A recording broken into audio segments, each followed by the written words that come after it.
그럼 대통령님의 모두 말씀이 있겠습니다. 대통령님께서 단상으로 이동하시겠습니다.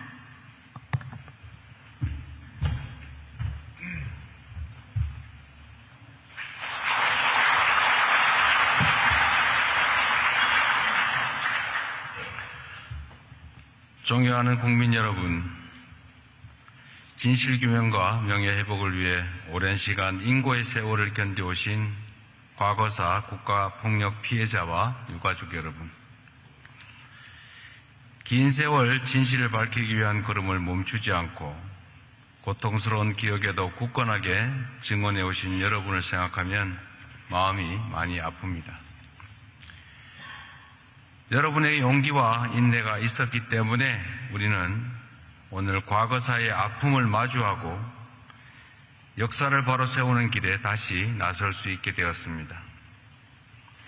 대한민국의 현대사는 눈부신 성장과 발전의 역사이면서도 동시에 국가폭력과 인권침해로 국민들이 깊은 상처를 입었던 굴곡의 역사이기도 합니다.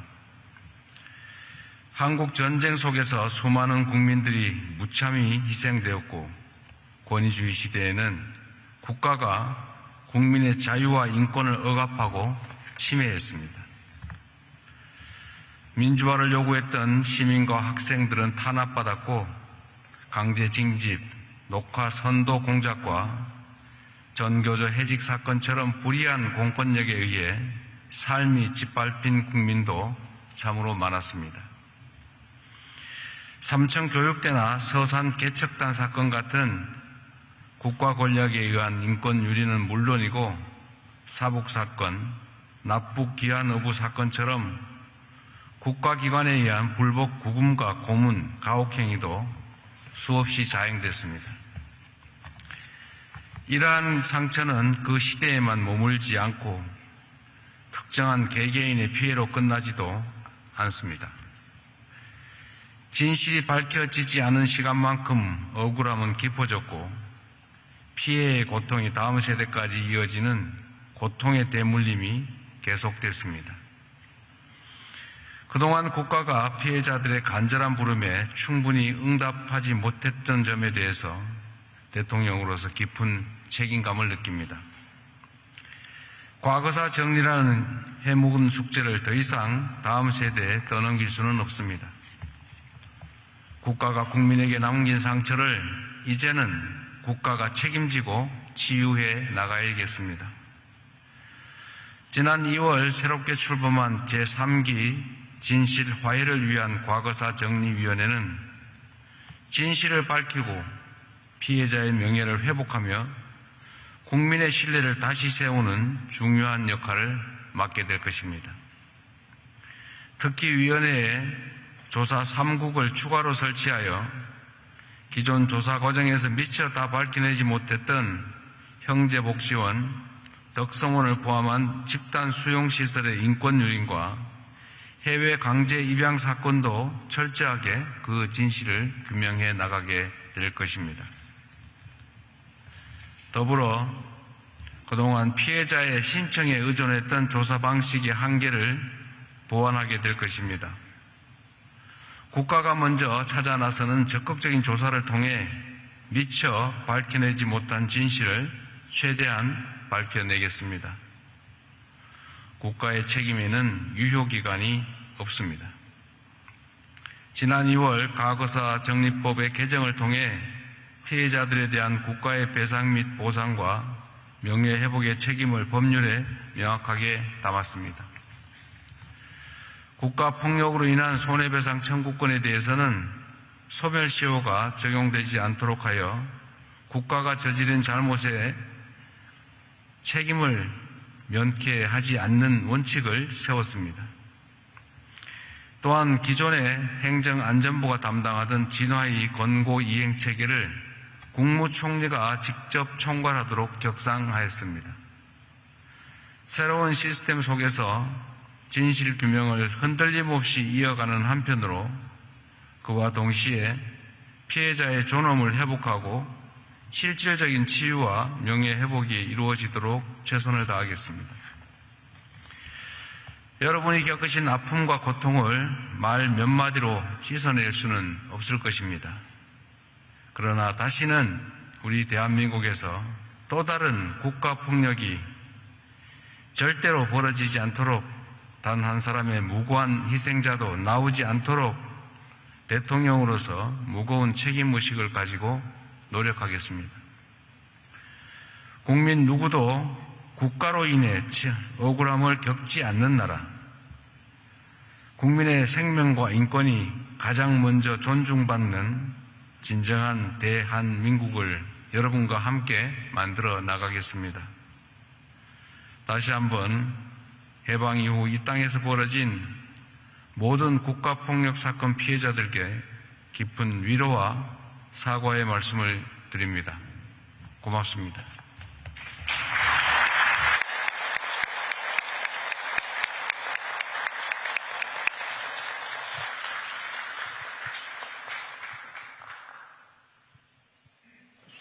네, 대통령님 말씀 감사합니다. 이어서 1970년대 언론인 강제 해직 사건에 대응하셨던 이부영 동아자유언론 수호 투쟁위원장께서 오늘 참석자를 대표해 인사 말씀을 해주시겠습니다.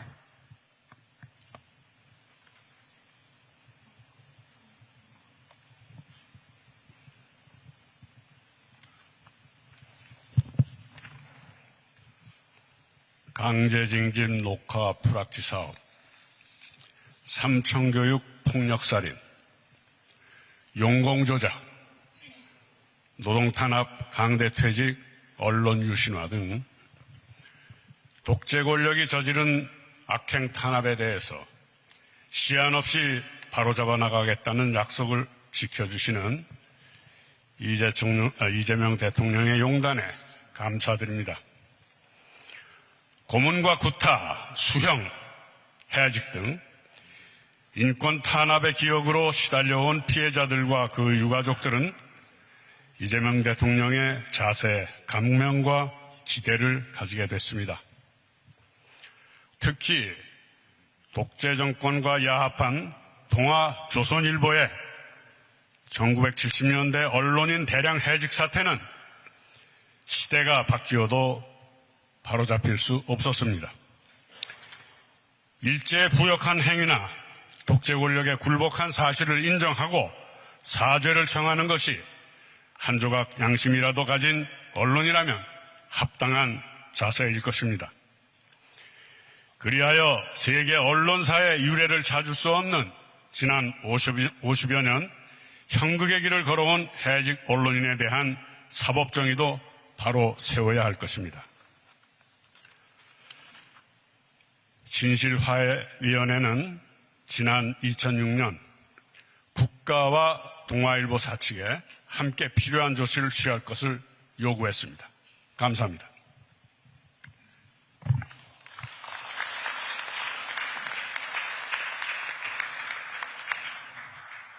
네, 위원장님 말씀 감사합니다. 다음으로 송상교 3기 진실화해 위원장께서 인사 말씀을 해주시겠습니다.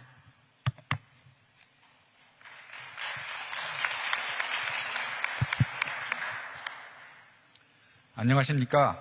진실화해를 위한 과거사정리위원회 위원장 송상교입니다.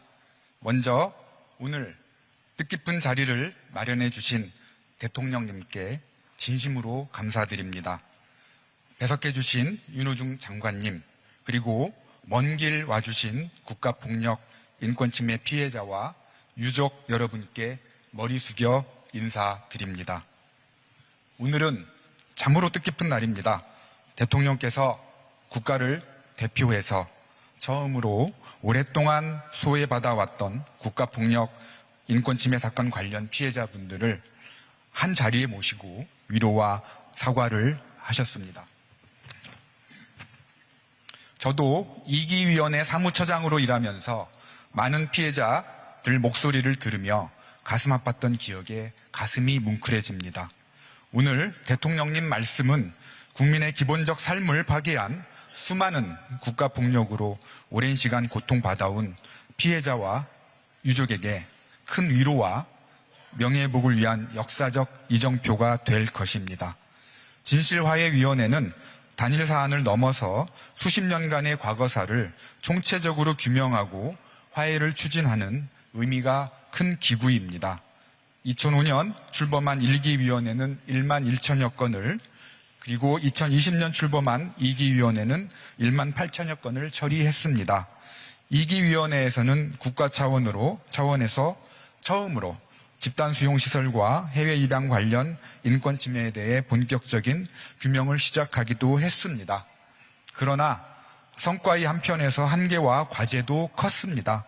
상당수 사건이 조사 중지되었고 국가기관을 통한 자료 확보의 어려움으로 결정에 이르지 못한 사건도 적지 않았습니다.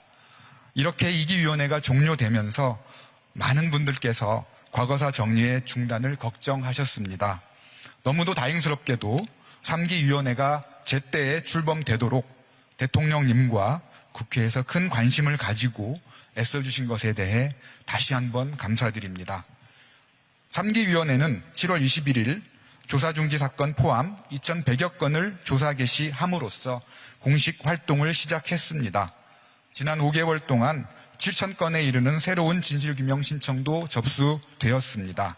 앞으로도 저희 3기 진실화해위원회는 주어진 기간에 조사 역량 강화와 직권조사 확대 등을 통해 충실한 진실규명에 매진하겠습니다. 또한 피해자 유족의 수건이자 피해복을 위한 가장 중요한 제도적 기반일 수 있는 피해자를 위한 배보상법의 입법, 그리고 기록관리나 연구, 교육 등 과거사 과제를 계속 이어갈 과거사 재단 설립이 3기위원회 기간 내에 이루어질 수 있도록 해당 부처와 긴밀히 협력하여 노력하겠습니다.